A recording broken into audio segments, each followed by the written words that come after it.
Hi friends, Sathish from cartoon TNPSC. So இன்றைக்கி நம்ம பார்க்க போகிற கரண்ட் அஃபேர்ஸ் வந்து 24 ஜனவரி. இதோட பிடிஎஃப் வந்து டிஸ்கிரிப்ஷனில் டவுன்லோட் பண்ணிக்கோங்க. ஸோ இம்பார்ட்டன்ட் டேட்ஸில் ரொம்ப இம்பார்ட்டண்ட்டு 24 ஜனவரி வந்து நேஷ்னல் கேர்ள் சைல்டு டே. ஸோ செலிப்ரேட் பண்ணுறோம். என்னென்னா வந்து அவேர்னஸ் கொடுக்குறாங்க. எதை பற்றினா கேர்ள்ஸ் வந்து சமூகத்தில் ஃபேஸ் பண்ணக்கூடிய இன்இக்வாலிட்டிஸை பற்றின ஒரு அவேர்னஸ் தான் அது. ஸோ இதில் உத்தரகாண்டில் வந்து இன்றைக்கி வந்து அனௌன்ஸ் பண்ணியிருக்காங்க. ஸோ அது நாளைக்கு ஃபேக்ஸில் எழுதி தரேன். ஸோ உத்தரகாண்டில் வந்து என்ன பண்ணியிருக்காங்கன்னா, ஸ்ருஷ்டி அப்படிங்கிற ஒரு ஃபஸ்ட் இயர் பிஎஸ்சி அக்ரி டிபார்ட்மெண்ட்டில் படிக்கிறவங்க வந்து ஒன் டே சீஃப் மினிஸ்டராக வந்து அப்பாயிண்ட் பண்ணுற மாதிரி சொல்லியிருக்காங்க. ஸ்ருஷ்டி கோஸ்வாமின்னு நினைக்கிறேன் ஃபுல் நேமு. அது ரொம்ப இம்பார்ட்டண்ட்டான ஃபேக்ட் இது. அது இல்லாமல் ஆர்யா ராஜேந்திரன் சொல்லி நம்ம ஆல்ரெடி பார்த்துருந்தோம். கேரளாவில் யங்கஸ்ட் மேயர்னு சொல்லி பார்த்துருந்தோம். ஸோ அந்த ரெண்டு நேம்ஸுமே ரொம்ப இம்பார்ட்டண்ட்டு.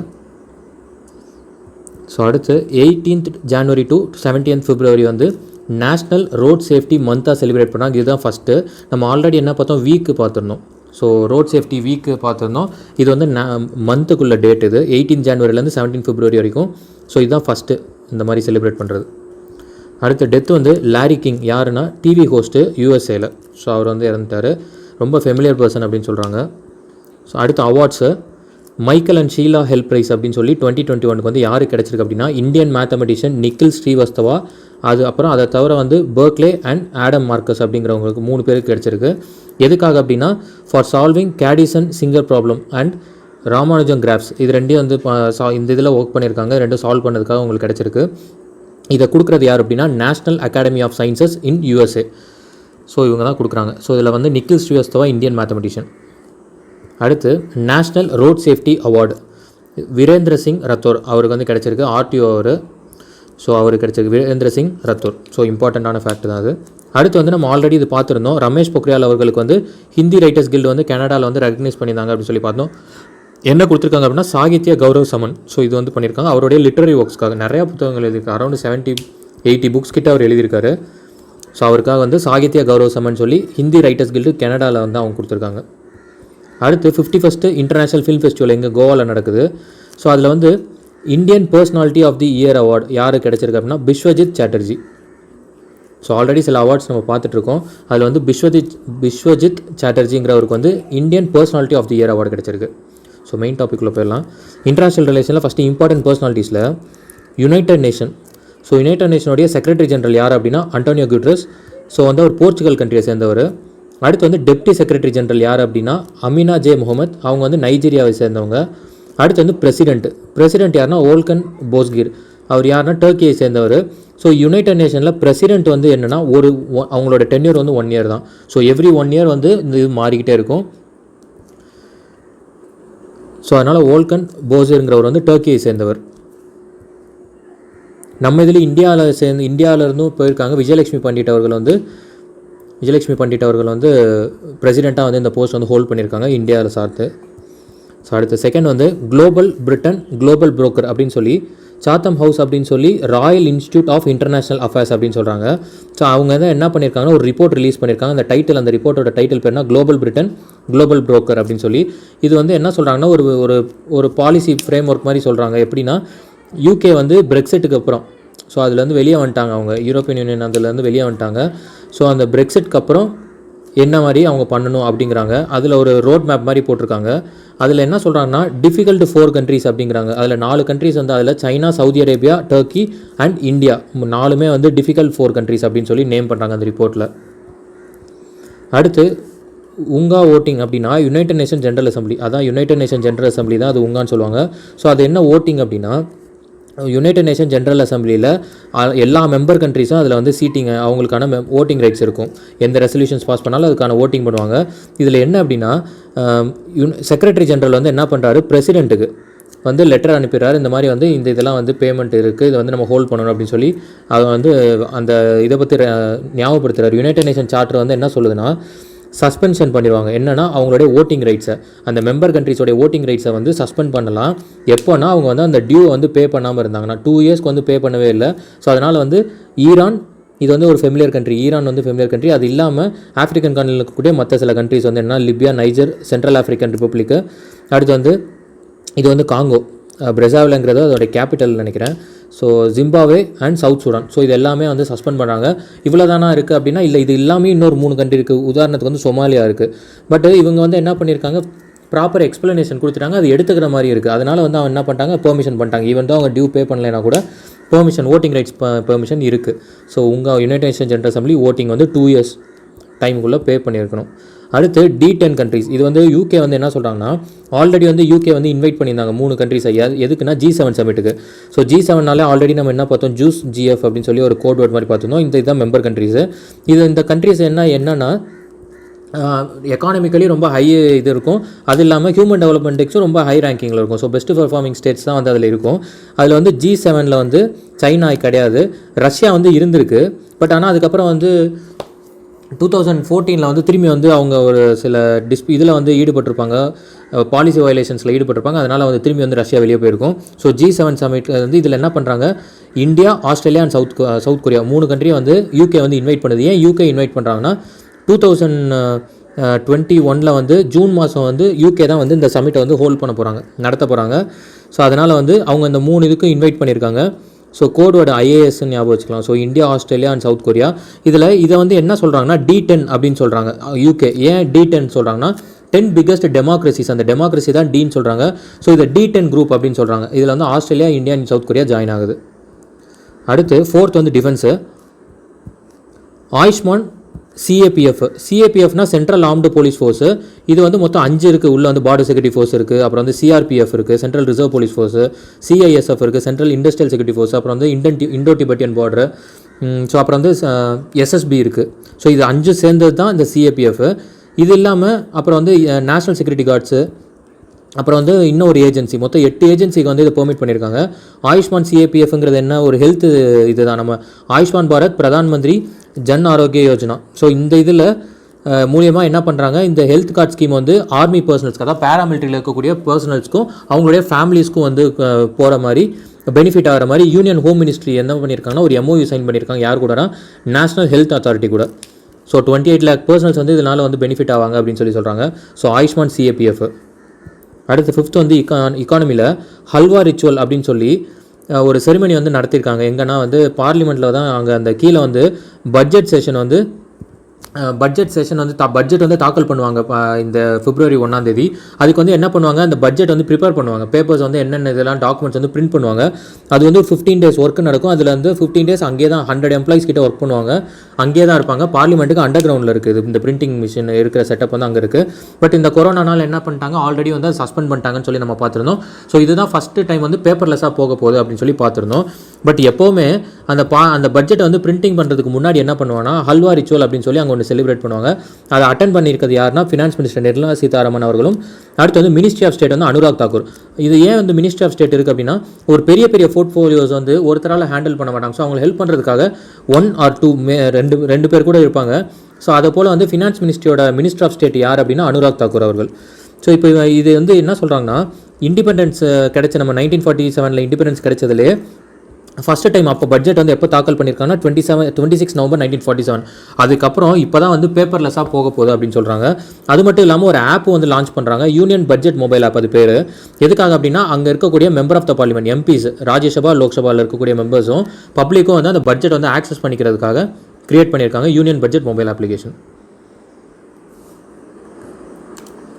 அடுத்து இம்பார்ட்டன்ட் ஆக்ட் வந்து என்னென்னா, எக்கானமி ரெலவெண்ட்டாக ரொம்ப இம்பார்ட்டன்ட்டு 2013 கம்பெனிஸ் ஆக்ட். இது ரொம்ப இம்பார்ட்டன்ட் ஆக்ட். அடுத்து வந்து 7th வந்து கமிட்டி ஃபிஷர்மேன் இஷ்யூக்காக ஸ்ரீலங்காவில் ஒரு கமிட்டி வந்து ஃபார்ம் பண்ணுறாங்க. அந்த கமிட்டியை வந்து ஹெட் பண்ண போகிறது யார் அப்படின்னா, ministry of fisheries Douglas Devananda அப்படிங்கிறவர் தான் ஹேண்டில் பண்ண போகிறார். எதுக்காக அப்படின்னா, ஸோ இங்கே வந்து இந்தியன் ஃபிஷர்மென்ஸ் வந்து அங்கே வந்து ஸ்ரீலங்காவோட டெரிட்டரியை வந்து அவங்களோட டெரிட்டோரியல் பவுண்டரிக்குள்ளே வந்து ஃபிஷிங் பண்ணுறாங்க. ஸோ இந்த டிஸ்பியூட்டை வந்து அட்ரஸ் பண்ணி இதை வந்து பெர்மனெண்ட்டாக ஒரு சொல்யூஷன் கொடுக்கணும் அப்படிங்கிறதுக்காக ஸ்ரீலங்காவில் ஒரு கமிட்டி வந்து ஃபார்ம் பண்ணியிருக்காங்க. அதை தலைமை தாங்க போகிறது யாருன்னா டக்ளஸ் தேவானந்தா அவர்கள். அடுத்து 9th வந்து பாலிட்டி போர்ட்ஃபோலியோ. எந்த போர்ட்ஃபோலியோனா மினிஸ்ட்ரி ஆஃப் ஆயுஷ் மினிஸ்ட்ரி வந்து யார் ஹேண்டில் பண்ணாங்க அப்படின்னா ஸ்ரீபத் யசோ நாயக் இவர் தான் ஹேண்டில் பண்ணியிருந்தார். பட் இவர் வந்து ஒரு ஆக்சிடென்ட் ஆகி இப்போ ஹாஸ்பிட்டல் அட்மிட் ஆயிருக்காரு. ஸோ அதனால் வந்து ஸ்போர்ட்ஸ் மினிஸ்ட்ரி ஹேண்டில் பண்ணிட்டு இருந்த கிரண் ரிஜிஜு வந்து அவருக்கு வந்து அடிஷ்னல் போர்ட்ஃபோலியோ வந்து இந்த மினிஸ்ட்ரி ஆஃப் ஆயுஷ் வந்து கொடுத்துருக்காங்க. அடுத்து வந்து நெதர்லாண்ட் கேபினெட்ஸ் என்னன்னா, பிரைம் மினிஸ்டர் வந்து யாருன்னா மார்க் ரூட். அவர் வந்து என்ன பண்ணுறாரு, ரிசைனேஷன் வந்து கொடுக்குறாரு. அவங்க அங்கே வந்து கிங் இருக்காங்க, கிங்கிட்ட தான் கொடுப்பாங்க. ஸோ இது வந்து என்னென்னா மொனார்க்குன்னு சொல்லுவாங்க. எப்படி வந்து யூகேல வந்து பிரசிடென்ட் கிடையாது, அங்கே வந்து ஹெட் ஆஃப் த கண்ட்ரி வந்து யாருன்னா வந்து இதுதான் கிங்கு குயின் தான் இருப்பாங்க. நம்ம இதில் வந்து இது வந்து பிரசிடென்ட். ஸோ நம்ம இதில் வந்து இன்டைரக்ட் எலெக்ஷனாக இருந்தால் கூட நம்மளது வந்து ரிப்பப்ளிக் கண்ட்ரின்னு சொல்லுவாங்க. பட் யூகே வந்து it's not a republic but democratic. So இதில் என்னென்னா கிங் வில்லியம் அலெக்சாண்டர் அப்படிங்கிறவங்ககிட்ட வந்து அந்த ரிசைனேஷன் வந்து கொடுத்துட்றாங்க. அதை அவர் அக்செப்டும் பண்ணிடுறாரு. கேபினெட் மொத்தமாக டோட்டல் இதுவுமே ரிசைன் ஆகிறாங்க. எதுக்காக அப்படின்னா பப்ளிக்கு வந்து ஒரு சில பேரண்ட்ஸ்க்கு வந்து, குறிப்பாக பேரண்ட்ஸ்க்கு வந்து ஒரு வெல்ஃபேர் பேமெண்ட் வந்து கொடுத்துட்ருப்பாங்க.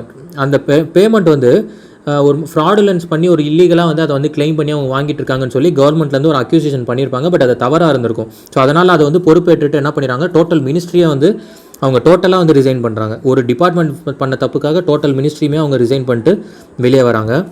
தேர்ட் வந்து பாலஸ்தீனில் ஒரு எலெக்ஷன் கண்டக்ட் பண்ண போகிறாங்க 14 இயர்ஸ்க்கு அப்புறம். ஃபஸ்ட் எலெக்ஷன் 1996 கண்டக்ட் பண்ணாங்க.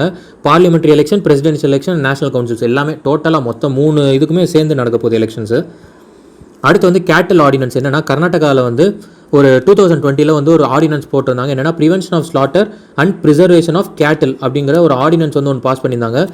ஆர்டினன்ஸ் வந்து யூஸ்வலாக எப்போ ப்ரொமல்கேட் பண்ணுவாங்கன்னா அசம்பிளி எதுவுமே கூடாமல் இருக்கும்பொழுது தான் வந்து கவர்னரோ இல்லை பிரசிடெண்ட்டோ வந்து ஆர்டினன்ஸ் வந்து ப்ரொமல்கேட் பண்ணுவாங்க. அதை வந்து 6 monthsக்குள்ளே அப்ரூவ் பண்ணிடணும் அசம்பிளியில். ஸோ இப்போ என்ன பண்ணுறாங்க, இது வந்து நடைமுறைக்கு வந்து கேம் இன் டு ஃபோர்ஸ் ஆக போகுது. எதுக்கான to which ban slaughter of cow, bulls and bullocks of all ages. So எல்லாத்தையுமே வந்து தடுக்கிறாங்க. அதை வந்து கொலை பண்ணுறது வந்து நிப்பாட்டுறாங்க.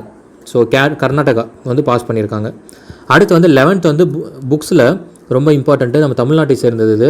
So nurturing music and fine arts historical perspective அப்படின்னு சொல்லி இந்த புக்கை பப்ளிஷ் பண்ணது யார் அப்படின்னா Tamil Nadu doctor Jayalalithaa music and fine arts university. இவங்க தான் வந்து பப்ளிஷ் பண்ணியிருக்காங்க. இதை ரிலீஸ் பண்ணது யார் அப்படின்னா chief minister Edappadi K Palaniswami அவர்கள் தான் வந்து இதை ரிலீஸ் பண்ணியிருக்காரு. So nurturing music and fine arts historical perspective. அடுத்து Manohar Parrikar of the record அப்படின்னு சொல்லி அது எழுதினது யார் அப்படின்னா வாமன் சுபா பிரபு அப்படிங்கிறவங்க சீனியர் ஜேர்னலிஸ்ட்டு. மனோகர் பாரிக்கர் அப்படிங்கிறவர் யார் அப்படின்னா டிஃபென்ஸ் மினிஸ்டராக இருந்திருக்காங்க பிஜேபி கவர்மெண்ட்டில். இப்போ ரூலிங் கவர்மெண்ட் 2014 பொறுப்பேற்றதுக்கு அப்புறத்துலேருந்து டிஃபென்ஸ் மினிஸ்ட்ரி ஹேண்டில் பண்ணாங்க. அதுக்கப்புறம் வந்து கோவாவோட சீஃப் மினிஸ்டராகவும் இருந்தாங்க. அதுக்கப்புறம் இப்போ வந்து அவங்க ஹெல்த் இஷ்யூஸ்னால அவர் வந்து இறந்துட்டார். ஸோ அவரை பற்றின புத்தகம் தான் அது. இதை வந்து ரிட்டர்ன் பண்ணது யார் அப்படின்னா வாமன் சுபபிரபு. இதை வந்து ரிலீஸ் பண்ணது யார் அப்படின்னா கோவாவுடைய சீஃப் மினிஸ்டர் பிரமோத் சாவந்த் அவர்கள். இந்த புக்கை எதை பற்றினது அப்படின்னா அந்த ஆத்தர் வந்து ட்ராவல் பண்ணது, அவங்க ஆத்தர் வந்து மனோகர் பாரிக்கர் அவர்கள் கூட வந்து ட்ராவல் பண்ண ஜேர்னியை பற்றின ஒரு புத்தகம் தான் இது, Manohar Parrikar of the record அப்படின்னு சொல்லி.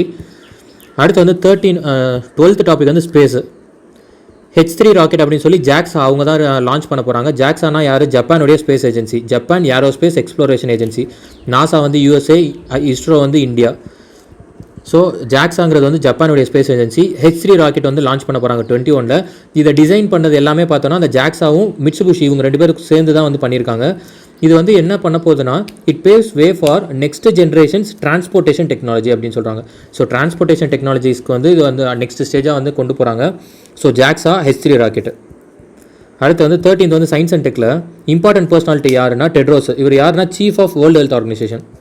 ஸோ அதே போல் சீஃப் சயின்டிஸ்ட் வந்து நம்ம ஆல்ரெடி பார்த்துருந்தோம், சௌமியா அவங்க பார்த்துருந்தோம்.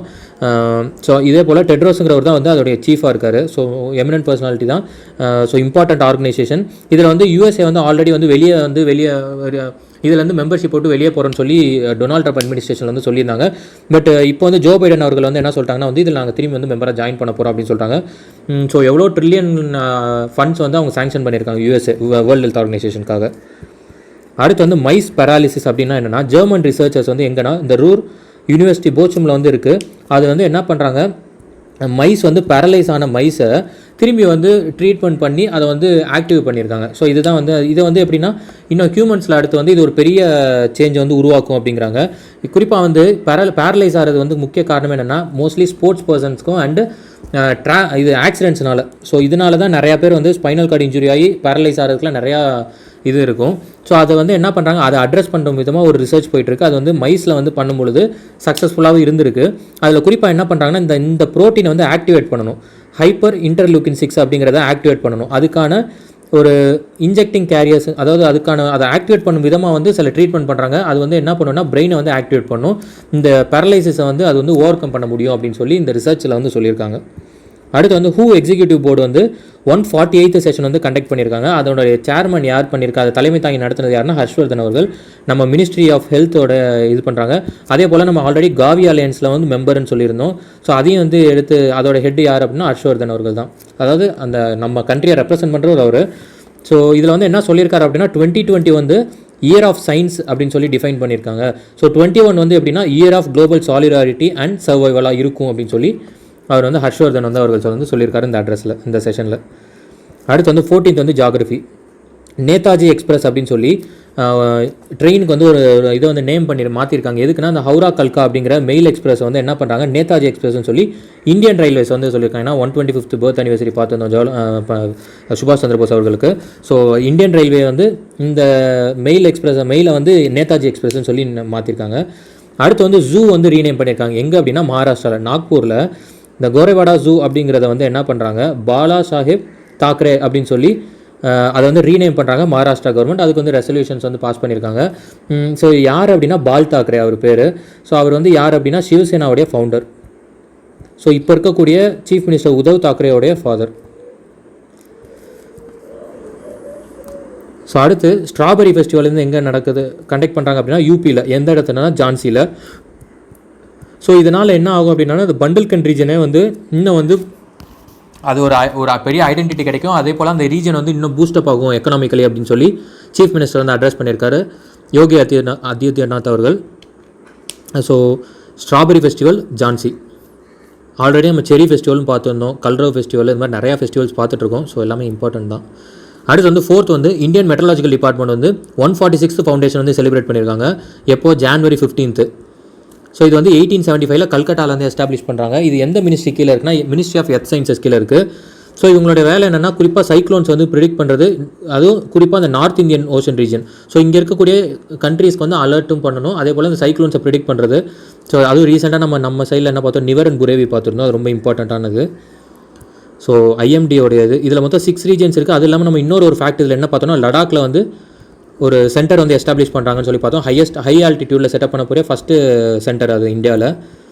அடுத்து வந்து அயனோர் பாலிசி, ஒரு நியூ பாலிசி வந்து ஃப்ரேம் ஒர்க் பண்ணியிருக்காங்க. மினிஸ்ட்ரி ஆஃப் ரயில்வேஸ் வந்து அதை அப்ரூவ் பண்ணிட்டாங்க. எதுக்காகனா குறிப்பாக வந்து அந்த அயனோரை வந்து டிரான்ஸ்போர்ட்டேஷன் பண்ணணும், அதை வந்து இன்க்ரீஸ் பண்ணுறதுக்காக. ஆல்ரெடி வந்து இந்தியன் ரயில்வேஸில் குறிப்பாக அயன் அண்ட் ஸ்டீலோடைய லாஜிஸ்டிக் மூவ்மெண்ட் வந்து மொத்தம் 17% ஆஃப் இது வந்து அது வந்து அந்த 17% கான்ட்ரிபியூஷன் அயன் அண்ட் ஸ்டீல் மட்டுமே இருக்குது. அதுலேயும் வந்து குறிப்பாக அந்த டொமஸ்டிக் மேனுஃபேக்சரிங் பர்பஸை வந்து இன்னும் பூஸ்டப் பண்ணணுங்கிறதுக்காக இது இன்னும் வந்து இன்க்ரீஸ் பண்ணுறாங்க. ஸோ மினிஸ்ட்ரி ஆஃப் ரயில்வேஸ் வந்து அதுக்கான ஒரு பாலிசியை வந்து அப்ரூவ் பண்ணியிருக்காங்க. அடுத்த ஹிஸ்ட்ரியில் ஜெயில் டூரிசம். ஸோ இது எங்கன்னா வந்து மகாராஷ்டிராவில் வந்து சீஃப் மினிஸ்டர் உத்தவ் தாக்கரே இப்போ தான் பார்த்தோம். ஸோ ஜெயில் டூரிசம் அப்படின்னு சொல்லி ஒரு ப்ரோக்ராம் ஒன்று லான்ச் பண்ணுறாங்க. குறிப்பாக என்னென்னா மோஸ்ட் ஆஃப் த டைம் பார்த்தோன்னா ஃப்ரீடம் ஃபைட்டர்ஸ் வந்து அப்போலாம் ஸ்ட்ரகிள் பண்ணிகிட்டு இருக்கவங்களை வந்து மோஸ்ட்லி எங்கே வச்சுருப்பாங்கன்னா மகாராஷ்டிராவில் தான் வந்து ப்ரிசனில் தான் அங்கே வந்து அடைச்சிருந்தாங்க. அது ரொம்ப ஃபேமஸான ஒரு ப்ரிசன்னா என்னென்னா எரவாடா ஜெயில். ஸோ பூனாவில் இருக்கக்கூடிய எரவாடா ஜெயில் அப்படின்னு சொல்லுவாங்க. அங்கே தான் வந்து காந்திஜி வச்சுருந்தாங்க. பூனா பேக்ட்னு சொல்லி அப்போ தான் சைன் பண்ணியிருந்தாங்க. 1932 24 September between Ambedkar and Gandhiji கிட்ட அந்த பூனா பேக்ட் வந்து சைன் ஆகிருக்கும். ஸோ அது இல்லாமல் சப்பேக்கார் பிரதர்ஸ் அப்படின்னு சொல்லி WC ரேண்ட் அப்படிங்கிறவரை வந்து இவர் வந்து யாருன்னா பிளேக் ஆஃபீஸர், பிளேக் கமிஷன் வந்து செட் பண்ணியிருப்பாங்க பிரிட்டிஷில். ஸோ அதுக்காக வந்து தலைமை தாங்கி நடத்தினது தான் அந்த WC ரேண்டுங்கிறவர். அவரை வந்து அசாசினேட் பண்ணியிருப்பாங்க யார், சப்பேக்கார் பிரதர்ஸ். அதுக்கு வந்து அவரை வந்து தூக்கு தண்டனை கொடுத்து அங்கே வந்து இந்த எரவாடா ஜெயிலில் தான் வந்து அவரை வந்து தூக்கில் ஏற்றிருப்பாங்க 1899. ஸோ அது மட்டும் இல்லாமல் இப்போ ஃபஸ்ட்டு வந்து என்ன பண்ணால் January 26 வந்து பூனாவில் இருக்கக்கூடிய அந்த எரவாடா ஜெயிலை வந்து ஃபஸ்ட்டு ப்ரோக்ராமாக லான்ச் பண்ணுறாங்க. யாருக்காகனா விசிட்டர்ஸ் வந்து பப்ளிக் வந்து உள்ளே போய் பார்க்குறதுக்கும், அங்கே வந்து ஃப்ரீடம் ஃபைட்டர்ஸ்லாம் ஆல்ரெடி அரெஸ்ட் பண்ணி அங்கே வச்சிருக்கக்கூடிய இடங்களை வந்து போய் பப்ளிக் வந்து பார்க்கணும் அப்படிங்கிறதுக்காக இதை வந்து கிரியேட் பண்ணுறாங்க. ஃபஸ்ட்டு வந்து இதை வந்து இனாக்ரேட் பண்ணுறாங்க. அப்படியே ஃபர்தராக வந்து ஃபியூச்சரில் என்னென்னா தானே, நாசிக், அப்புறம் தூலே, பூனே அண்ட் ரத்னகிரி. ஸோ இதெல்லாம் வந்து பின்னாடி வந்து இது பண்ண போகிறாங்க, லான்ச் பண்ண போகிறாங்க. அடுத்து 16th வந்து ஸ்கில் சென்டர் வந்து வாணியம்பாடியில் திருப்பத்தூர் டிஸ்ட்ரிக்டில் வந்து சீஃப் மினிஸ்டர் வந்து இனாக்ரேட் பண்ணியிருக்காங்க. ஸ்கில் டெவலப்மெண்ட் சென்டர் இது. ஸோ வாணியம்பாடி, திருப்பத்தூர். இது வந்து யார் வந்து பண்ணியிருக்கா அப்படின்னா தமிழ்நாடு ஸ்கில் டெவலப்மெண்ட் கோஆப்ரேஷனும் சென்ட்ரல் ஃபுட்வேர் ட்ரைனிங் இன்ஸ்டியூட் இவங்க 2 பேரும் சேர்ந்து எஸ்டாப்ளிஷ் பண்ணது தான் அது. வாணியம்பாடி, திருப்பத்தூரில் அது வந்து சீஃப் மினிஸ்டர் வந்து இனாக்ரேட் பண்ணியிருக்காரு. ஸோ நேற்று வந்து என்ன குவிஸ் பார்த்தோம் அப்படின்னா India's first labour movement museum எங்கே, கேரளாவில் ஆலப்புழாவில் தான் செட் பண்ணுறாங்க. ஸோ இன்றைக்கி என்ன குவிஸ்னா food corporation of India celebrated its foundation day. எத்தனாவது ஃபவுண்டேஷன் டே வந்து செலிப்ரேட் பண்ணாங்க? Jan 14th 2021 food corporation of India FCI வந்து செலிப்ரேட் பண்ணுறாங்க. 50th B 75th, C 25th and D 100th. So எத்தனாவது ஃபவுண்டேஷன் டே அப்படின்னு சொல்லி கமெண்ட் பண்ணுங்கள். Thank you.